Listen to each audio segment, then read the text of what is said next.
وإذا سمعوا ما أنزل إلى الرسول ترى أعينهم تفيض من الدمع مما عرفوا من الحق يقولون ربنا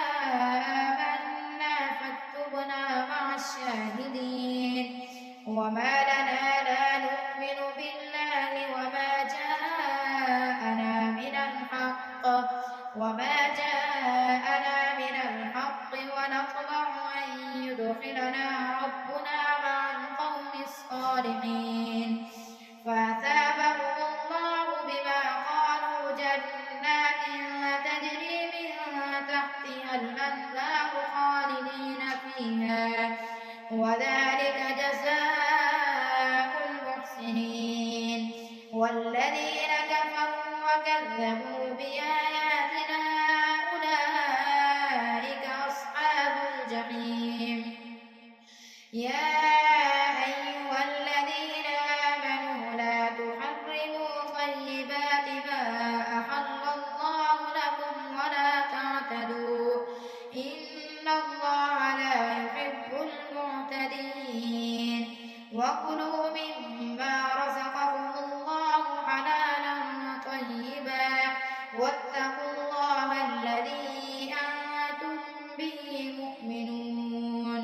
لا يؤاخذكم الله باللغو في أيمانكم ولكن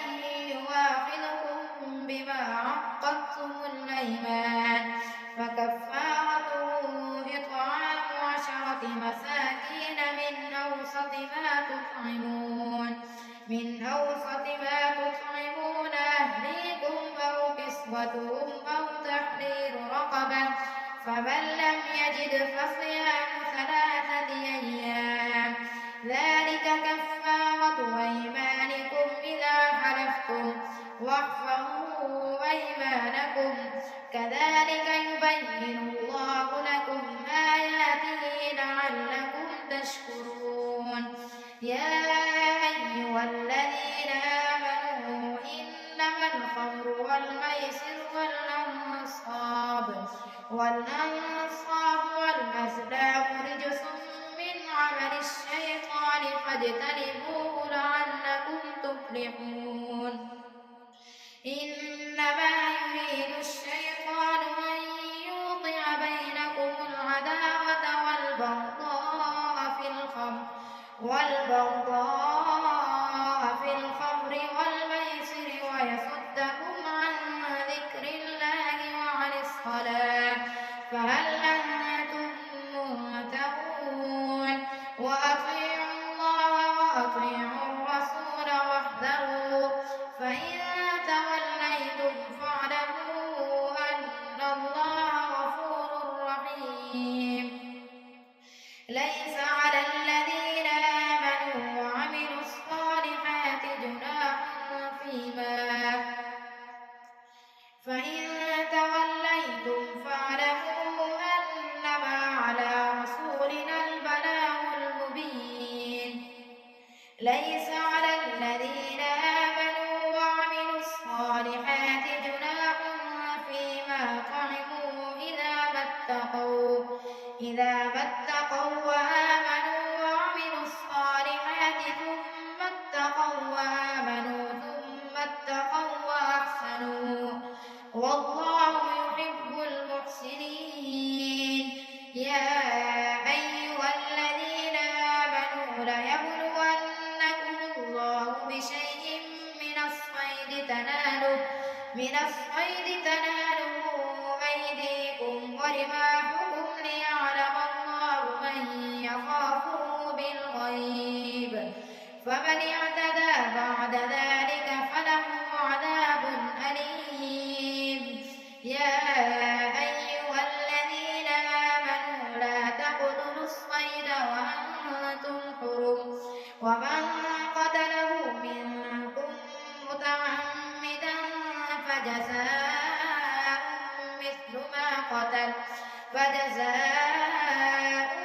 مثل ما قتل من النعم يحكم به ذوى عدل منكم ذوى عدل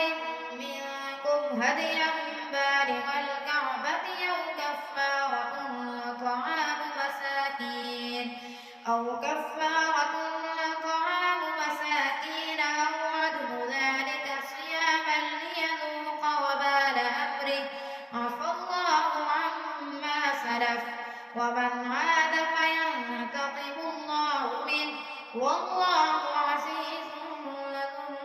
انتقام. أحل لكم صيد البحر وطعامه متاعا لكم وللسيارة وحرم عليكم صيد البر ما دمتم حرما واتقوا الله الذي إليه تحشرون. جعل الله الكعبة البيت الحرام قياما للناس والشهر الحرام والهدي والقلائد ذلك لتعلموا أن الله يعلم ما في السماوات وما في الأرض وأن الله بكل شيء عليم. اعلموا أن الله شديد العقاب وأن الله غفور رحيم. ما على الرسول إلا البلاغ والله يعلم ما تبدون وما تكتمون. قل لا يستوي الخبيث والطيب ولو أعجبك كثرة الخبيث فاتقوا الله يا أولي الألباب لعلكم تفلحون. يا أيها الذين آمنوا لا تسألوا عن أشياء إن تبد لكم تسؤكم وإن تسألوا عنها حين ينزل القرآن تبد لكم عفى الله عنها والله غفور حليم. قد سألها قوم من قبلكم ثم أصبحوا بها كافرين. ما جعل الله من بحيرة ولا سائبة ولا وصيلة ولا حام ولكن الذين كفروا يفترون على الله الكذب وأكثرهم لا يعقلون. وإذا قيل لهم تعالوا إلى ما أنزل الله وإلى الرسول قالوا حسبنا ما وجدنا عليه آباءنا أولو كان آباؤهم لا يعلمون شيئا ولا يهتدون. يا أيها الذين آمنوا عليكم أنفسكم لا يضركم من ضل إذا اهتديتم إلى الله مرجعكم جميعا فينبئكم بما كنتم تعملون. يا أيها الذين آمنوا شهادة بينكم إذا حضر أحدكم الموت حين الوصية اثنان ذوى عدل منكم أو آخران من غيركم إن أنتم ضربتم في الأرض فأصابتكم مصيبة الموت تحبسونهما من بعد الصلاة فيقسمان بالله إن ارتبتم لا نشتري به ثمنا ولو كان ذا قربى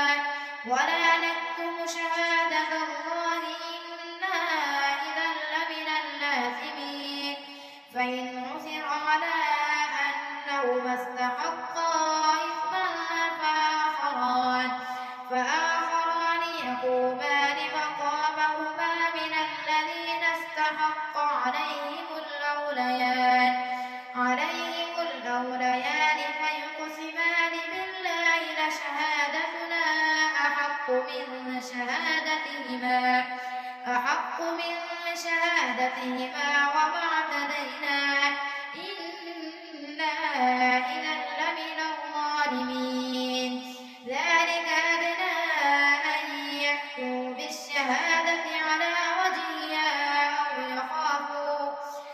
يخافوا أن ترد أيمان بعد أيمانهم واتقوا الله واسمعوا والله لا يهدي القوم الفاسقين يوم يجمع الله الرسل فيقول ماذا أجبتم قالوا لا علم لنا إنك أنت علام الغيوب إذ قال الله يا عيسى ابن مريم اذكر نعمتي عليك وعلى والدتك إذ أيدتك بروح القدس تكلم الناس في المهد وكهلا وإذ علمتك الكتاب والحكمة والتوراة والإنجيل وإذ تخلق من الطين كهيئة الطير بإذني فتنفخ فيها فتكون طيرا بإذني وتبرئ الأكمى والأبرص بإذني وإذ تخرج الموتى بإذني وإذ كففت بني إسرائيل عنك إذ جئتهم بالبينات فقال الذين كفروا منهم من هذا إلا سحر مبين وإذ أوحيت إلى الحواريين أن آمنوا بي وبرسولي قالوا آمنا واشهد بأننا مسلمون إذ قال الحواريون يا عيسى ابن مريم هل يستطيع ربك أن ينزل علينا مائدة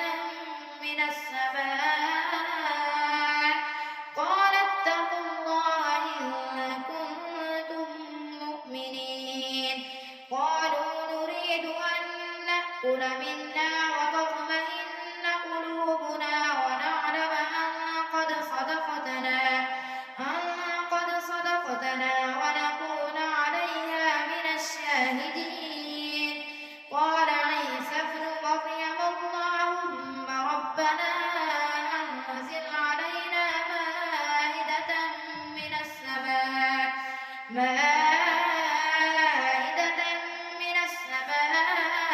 تكون لنا عيدا لأولنا وآخرنا وآية منك وارزقنا وأنت خير الرازقين قال الله إني منزلها عليكم فمن يكفر بعد منكم فإني أعذبه عذابا لا أعذبه أحدا من العالمين وإذ قال الله يا عيسى ابن مريم أأنت قلت للناس اتخذوني وأمي إلهين من دون الله قال سبحانك ما يكون لي أن أقول ما ليس لي بحق إن كنت قلته فقد علمته تعلم ما في نفسي ولا أعلم ما في نفسك إنك أنت علام الغيوب ما قلت لهم إلا ما أمرتني به أن اعبدوا الله ربي وربكم وكنت عليهم شهيدا ما دمت فيهم فلما توفيتني كنت أنت الرقيب عليهم وأنت على كل شيء شهيد إن تعذبهم فإنهم عبادك وإن تغفر لهم فإنك أنت العزيز الحكيم قال الله هذا يوم ينفع الصادقين صدقهم لهم جنات تجري من تحتها الأنهار خالدين فيها أبدا رضي الله عنهم ورضوا عنه لله ملك السماوات والأرض وما فيهن وهو على كل شيء قدير. الحمد لله الذي خلق السماوات والأرض وجعل الظلمات والنور ثم الذين كفروا بربهم يعدلون. هو الذي خلقكم من طين ثم قضى أجلا وأجل مسمى عنده ثم أنتم تمترون. وهو الله في السماوات وفي الأرض يعلم سركم وجهركم ويعلم ما تكسبون. وما تأتيهم من آية من آيات ربهم إلا كانوا عنها معرضين. فقد كذبوا بالحق لما جاءهم فسوف يأتيهم أنباء ما كانوا به يستهزئون. ألم يروا كم أهلكنا من قبلهم من قرن مكناهم في الأرض ما لم نمكن لكم وأرسلنا السماء عليهم مدرارا وجعلنا الأنهار تجري من تحتهم فأهلكناهم بذنوبهم وأنشأنا من بعدهم قرنا آخرين. ولو نزلنا عليك كتابا في قرطاس فلمسوه بأيديهم لقال الذين كفروا إن هذا إلا سحر مبين. وقالوا لولا أنزل عليه ملك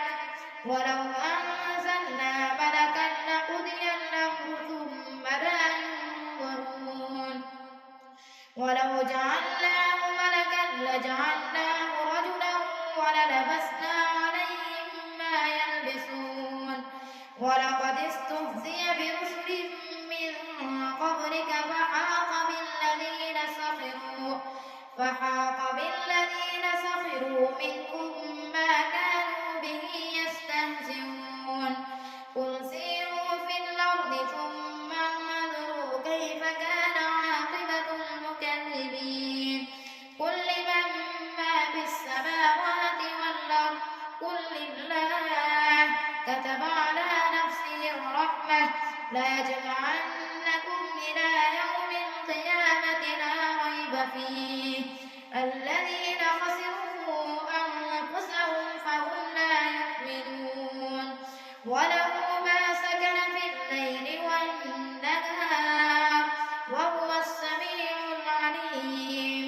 قل أغير الله يتخذ وليا فاطر السماوات والأرض وهو يطعم ولا يطعم. قل إني أمرت أن أكون أول من أسلم ولا تكونن من المشركين. قل إني أخاف إن عصيت ربي عذاب يوم عظيم. من يصرف عنه يومئذ فقد رحمه وذلك الفوز المبين. وإن يمسسك الله بضر فلا كاشف له إلا هو وإن يمسسك بخير فهو على كل شيء قدير. وهو القاهر فوق عباده وهو الحكيم الخبير. قل أي شيء أكبر شهادة قل الله شهيد بيني وبينكم وأوحي إلي هذا القرآن لأنذركم به ومن بلغ. أئنكم لتشهدون أن مع الله آلهة أخرى قل لا أشهد قل إنما هو إله واحد وإنني بريء مما تشركون. الذين آتيناهم الكتاب يعرفونه كما يعرفون أبناءهم الذين خسروا أنفسهم فهم لا يؤمنون ومن أظلم ممن افترى على الله كذبا أو كذب بآياته إنه لا يفلح الظالمون ويوم نحشرهم جميعا ثم نقول للذين أشركوا أين شركاؤكم الذين كنتم تزعمون ثم لم تكن فتنتهم إلا أن قالوا والله ربنا ما كنا مشركين انظر كيف كذبوا على أنفسهم وضل عنهم ما كانوا يفترون ومنهم من يستمع إليك وجعلنا على قلوبهم أكنة أن يفقهوا وفي آذانهم وقرا وإن يروا كل آية لا يؤمنوا بها حتى إذا جاءوك يجادلونك يقول الذين كفروا إن هذا إلا أساطير الأولين وهم ينهون عنه وينهون عنه وإن يهلكون إلا أنفسهم وما يشعرون ولو ترى إذ وقفوا على النار فقالوا يا ليتنا نرد ولا نكذب بآيات ربنا ونكون من المؤمنين بل بدا لهم ما كانوا يخفون من قبل ولو ردوا لعادوا لما نهوا عنه وإنهم لكاذبون وقالوا إن هي إلا حياتنا الدنيا وما نحن بمبعوثين ولو ترى إذ وقفوا على النار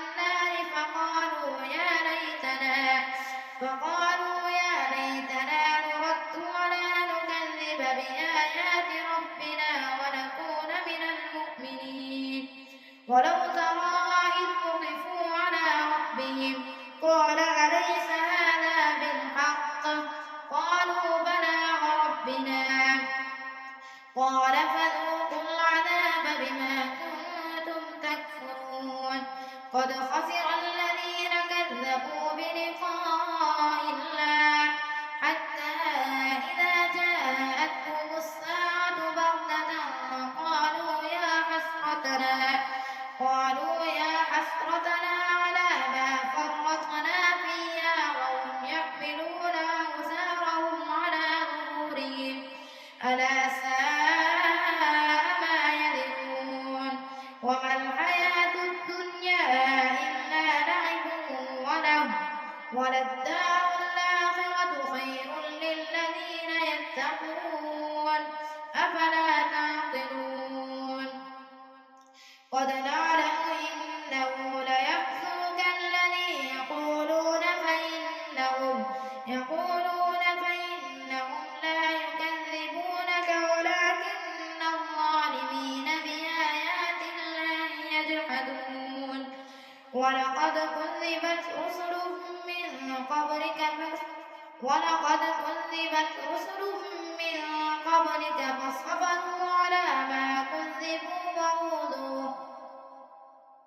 على ما كذبوا وأوذوا حتى أتاهم نصرنا ولا مبدل لكلمات الله ولقد جاءك من نبأ المرسلين وإن كان كبر عليك إعراضهم فإن استطعت أن تبتغي نفقا في الأرض أو سلما في السماء فتأتيهم بآية ولو شاء الله لجمعهم على الهدى فلا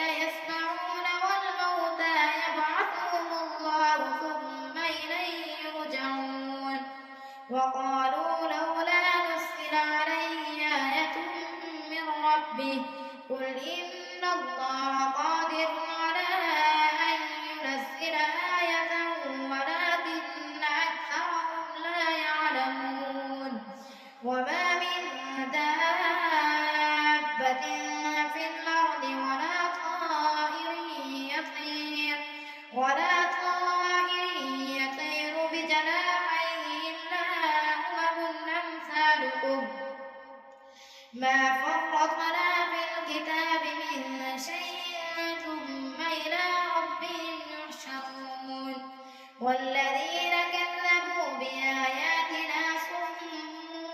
وبكم في الظلمات من يشاء الله يضلل ومن يشاء يجعله على صراط مستقيم قل أرأيتم